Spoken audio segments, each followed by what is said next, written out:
El terreno es cercado con estacas, dividido en dos secciones por una calzada de piedra, y al fondo se erige una pequeña capilla y se asegura todo con una fuerte puerta y un buen candado.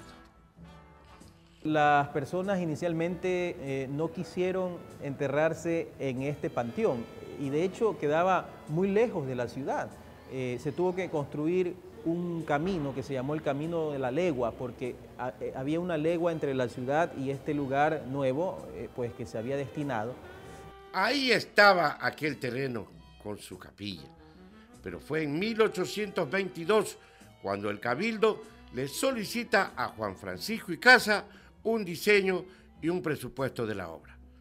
Cuando se consiguen los fondos necesarios destinados por Bolívar y por filántropos guayaquileños, se le nombra a Icaza como depositario de tales fondos. En el único año que Bolívar se queda en Guayaquil, particularmente en 1823, preparando la campaña de Junín y de Ayacucho, y que fueron los guayaquileños los que le están proveyendo de material humano para estas campañas, él también da apoyo a la organización del cementerio. Habiendo escogido aquel sitio, cercado con estaca años atrás, como terreno para el nuevo panteón, el 27 de abril de 1823 es el día en que se funda el Cementerio General de Guayaquil. Lo bendice el vicario Francisco de Garaycoa, quien llega a ser el primer obispo de Guayaquil. Resolvieron tener al cementerio a la entrada o a la salida del pueblo, una localidad un poquito distante de la urbe, del centro, donde están las personas por el problema mismo de los gases, las contaminaciones. Entonces eso fue una medida de salubridad, una medida también de organizar mucho mejor los espacios de la tierra. El cementerio de Guayaquil es uno de los museos más interesantes, no solo de la ciudad del Ecuador, sino probablemente una de las joyas estatuarias de América y del mundo. Lo único que no se ha quemado de Guayaquil y lo único que sigue intacto es el Camposanto.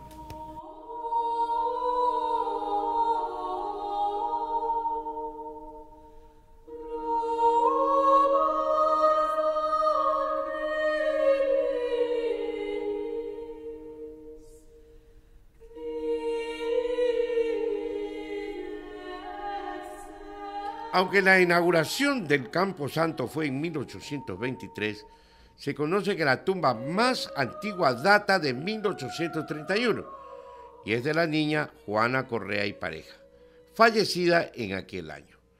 Mientras que el mausoleo de más edad es de 1856, es el de la familia Icaza Gainza. Y la tumba más antigua que está en el cementerio es de 1830, la de una niña, ¿verdad? Y la oración final de sus padres, yo os ruego que no remováis sus cenizas queridas. Usted entra al cementerio y se encuentra con una verdadera ciudad, donde se reproducen todas las desigualdades de la ciudad de los vivos. Eso es lo interesante del cementerio. En 1866, un vergonzoso incidente ocurre. El cortejo fúnebre que llevaba el cuerpo de Edward John Neal, encargado de negocios de Su Majestad Británica, no fue dejado ingresar al cementerio, pues el señor era protestante, no católico. La actuación la comandaba el sacerdote Tomás Aguirre. La isla Puná servía de cementerio para aquellas almas que no profesaban el catolicismo. La iglesia tenía mucho poder. Entonces el protestante que se moría pues lo iban a enterrar a Puná.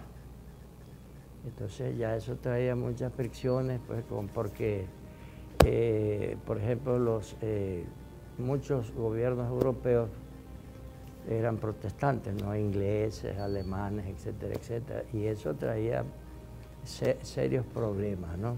En 1867, el gobierno decide construir un panteón especial para las personas que no eran católicas. El terreno concedido está a tan solo 200 metros del cementerio general. Al panteón se lo comenzó a llamar como cementerio de extranjeros o también cementerio protestante.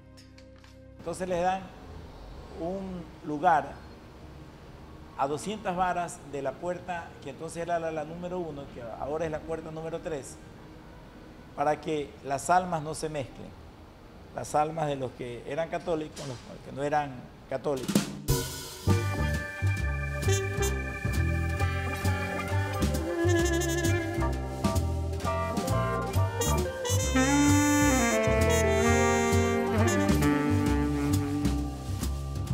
Mientras tanto, el cementerio general era objeto de remodelación en 1887. El geógrafo Teodoro Wolf es encomendado por el Cabildo guayaquileño con la tarea de remodelación de la necrópolis.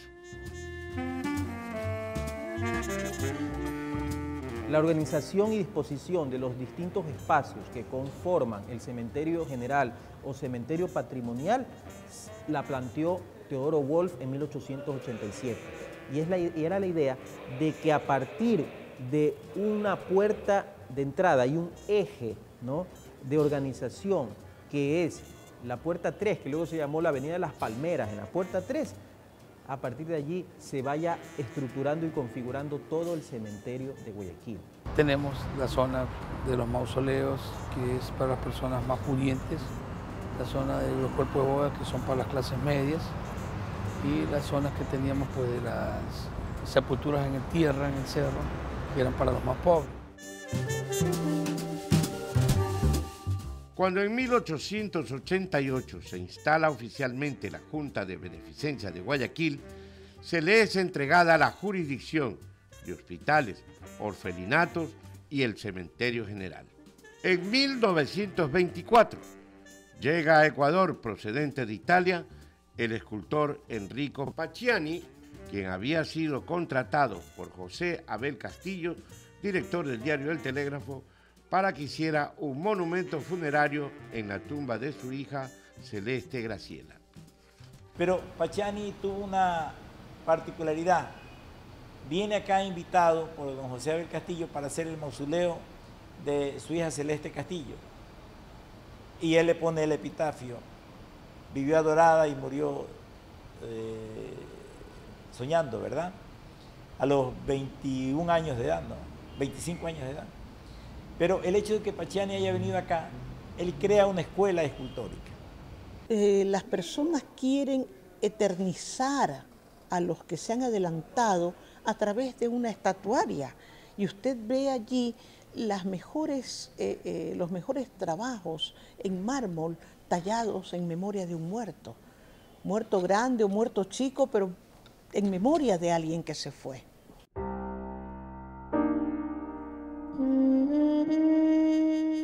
Pacciani es el autor de importantes esculturas funerarias que adornan nuestro cementerio general, como el busto del doctor Alejo Lascano o el mausoleo del doctor Víctor Emilio Estrada. El cementerio particularmente es un museo donde la obra de Enrico Pacciani tiene un rol realmente distinguido, realmente alto. Aunque la obra de Pacciani convirtió al cementerio en un museo escultórico, otros artistas como Augusto Faioni también contribuyeron con esta tarea. Tenemos la obra también importantísima de Augusto Faioni, quien viene al Ecuador a comienzos del siglo con el propósito de hacer un replanteo del cementerio, un replanteo urbanístico, un replanteo arquitectónico. Aprovechando que estaban estos artistas aquí, estos arquitectos, la sociedad guayaquileña pues utilizó, la que tenía sus mayores recursos, pues utilizó a estos señores para que encargarles estas obras de arte. A estos extranjeros de renombre se unen nuestros talentos locales en las artes plásticas como Emilio Soro y Luis Gómez.